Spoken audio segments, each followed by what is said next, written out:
Mega PTM में पधारे हुए सभी अभिभावकों का राजकीय बालिका उच्च माध्यमिक विद्यालय नवीन मुंबई मैं नीलम प्रजापति आप सभी का हार्दिक स्वागत करती हूँ, अभिनंदन करती हूँ। विद्यालय परिवार में आपका हार्दिक अभिनंदन स्वागत। ऐसा होगा तो हर महीने आना चाहिए लुपान साहब, हर महीने आना चाहिए। ये नीलम जी ने कहा ना, ये आप बच्चों को तो स्कूल में भेजते ही हैं, ये लोग उनका ध्यान रखते हैं। यहाँ पर हैं तो ये बच्चे इनके हैं, आपके घर पे हैं तो बच्चे आपके हैं। ये बात इन्होंने सही की। लेकिन क्या ये अपनी जिम्मेदारी का पूरी तरह से निर्वहन कर रहे हैं? क्या आप भी अपनी जिम्मेदारी का पूरी तरह से निर्वहन कर रहे हो? कभी अपने आप से पूछिएगा। सच कहा इन्होंने कि जब बच्चा घर पे आता है तो क्या माताएं या उनके पिता उनका बस्ता लेकर के उसको देकर के उसमें देख के बच्चे ने क्या काम किया, अध्यापकों ने अध्यापिकाओं ने उनको क्या होमवर्क दिया है, वो होमवर्क कितने दिन में करना है नहीं करना है, उसमें क्या इंस्ट्रक्शन लिखे हुए हैं, तो उसमें क्या रिमार्क है, ये सब ये अगर आप बराबर हर रोजाना या एक दो दिन छोड़ करके आप देखते रहे ना, तो निश्चित रूप से आपका बच्चा बहुत अच्छे नंबरों से पास होगा, यह तय बात है। लेकिन कहीं आपने अगर बच्चों की तरफ ध्यान नहीं दिया और बच्चों की होमवर्क नहीं देखा, बच्चों की कापियां नहीं देखी, उनसे पूछा नहीं तुमने क्या पढ़ा या तुम्हें क्या काम करना है, तो फिर आप बहुत ज्यादा उम्मीदें मत रखिएगा। और यही कारण है कि कई बच्चे तो ऐसे होते हैं जो स्वतः ही सब कुछ काम करते हैं, और कई बच्चे ऐसे होते हैं जिनको कहना पड़ता है। ये सब आप देखिए, मुझे खुशी इस बात की है, बहुत खुशी इस बात की है कि आप सब लोग यहाँ पर इस मौके पे आए हो और आपने इस स्कूल को इस लायक समझा अपने बच्चों को यहाँ पढ़ने के लिए भेजा।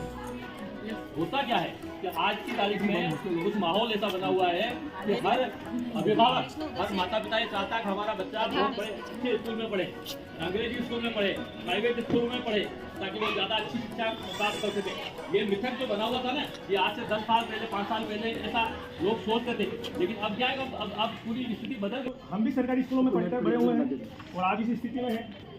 बच्चा सेल्फ पढ़ रहा है या नहीं पढ़ रहा है, उसकी गतिविधियाँ कैसी है, ये टीचर्स आपको बताते हैं, टाइम से टाइम बताते हैं, पर अगर अपन लोग उन पर ध्यान नहीं दे पाएंगे तो ये चीज़ संभव नहीं है। बोलने को बहुत कुछ है, कमियां भी है, सब कुछ है, पर जब तक आपस में हम सब सहयोग करके और उनको दूर नहीं करेंगे, ये कमी वो कमी वो कमी कहने से कुछ नहीं होता, आगे आके करना पड़ता है।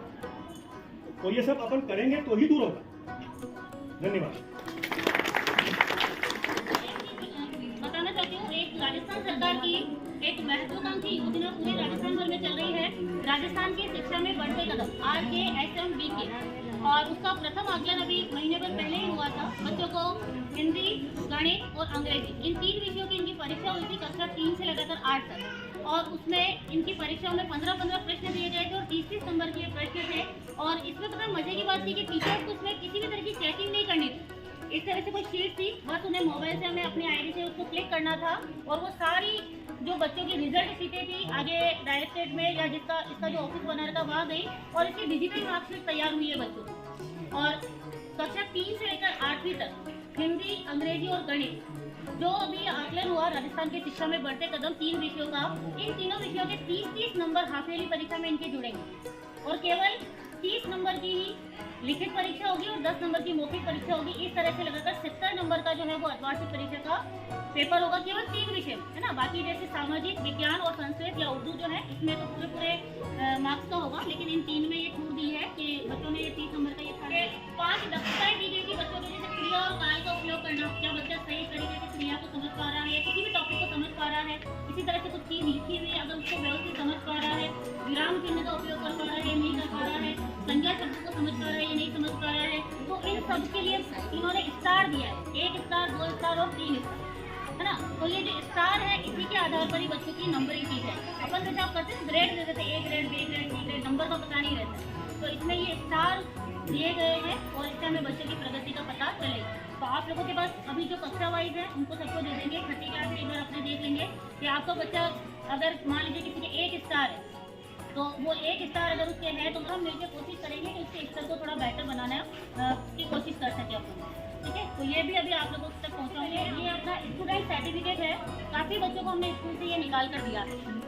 ये इसलिए दिया गया है कि किसी बच्चे के आधार, जनाधार और बैंक डिटेल में अगर किसी भी तरह का वेरिएशन आता है, मान लीजिए इस बच्ची का नाम है सुनीता SUNITA, लेकिन अगर किसी में लिख रखा है SUNEETA तो वो स्पेलिंग फिर स्कूल की शालारक्षण आईडी को वो एक्सेप्ट नहीं कर रहा है। तो आपको ये सर्टिफिकेट सब बच्चों को हमने दिए हैं, इसको आपको ले जाकर ई-मित्र पे जाना है और ई-मित्र वाले को बोलना है कि इसमें जो बच्ची का नाम, माता का नाम, पिता का नाम और डेट ऑफ बर्थ जो है उसको ऐसी भी करेक्शन करवानी है और करेक्शन करवा के फिर आपको हमें रजिस्टर करके उसके बाद हम अपने पोर्टल वाली बहुत दिक्कत आएगी और सरकार ने इसको अनिवार्य कर दिया है। तो आप अपने जो भी बच्चे आपकी क्लास में जिस क्लास में है उसके क्लास टीचर से आप इस बारे में बात कर सकते हैं, वो आपको बिल्कुल अच्छे से गाइड करेंगे। ठीक है, तो ये तो है ही, लेकिन साथ के साथ बच्चे में पढ़ाई का माहौल भी आप घर पर भी उसको बरकरार रखें। हम लोग पूरी कोशिश करते हैं, बहुत सीमित स्टाफ है हमारा, फिर भी हमारा ये प्रयास रहता है कि कोई भी कक्षा फ्री नहीं है। जिनका जो था वो था RKSMB के, मतलब राजस्थान में शिक्षा के बढ़ते कदम। तो ये जो बच्चों के पास आपको मैडम ने पता है सही है, इनको आप लोग भी देखिएगा, बहुत इजी तरीके से इसको शुरुआत की गई है। तो आप लोग अब देखिएगा कि कितने बच्चों ने, आपके बच्चों ने इसको भर रखी है कि नहीं भर रखी है। ये पेरेंट्स की मदद से बननी है ना। यहाँ पे हम लोग चेक करेंगे, लेकिन इसमें आप लोगों का भी सहयोग चाहिए। और इस पर अगर अब जो बच्चों के टेस्ट हो रहे हैं ना, हम जो बोल रहे थे कि आपके बच्चों की उपस्थिति ज़रूरी है, इनके वार्षिक परीक्षा में भी इसके नंबर जुड़ेगी। जो ऑनलाइन परीक्षा होती है ना, उसमें आपके नंबर ने बताया अपलोड करा था इसको, तो इसके 30% नंबर वार्षिक परीक्षा में जुड़ेंगे। इसलिए बच्चों की उपस्थिति भी बहुत जरूरी है। जब भी आपको बच्चों को बुलाया जाए तो आप दूसरा काम साइड में रख के पहले बच्चों की उपस्थिति सुनिश्चित करें। बस इसी के साथ आपका बहुत बहुत धन्यवाद।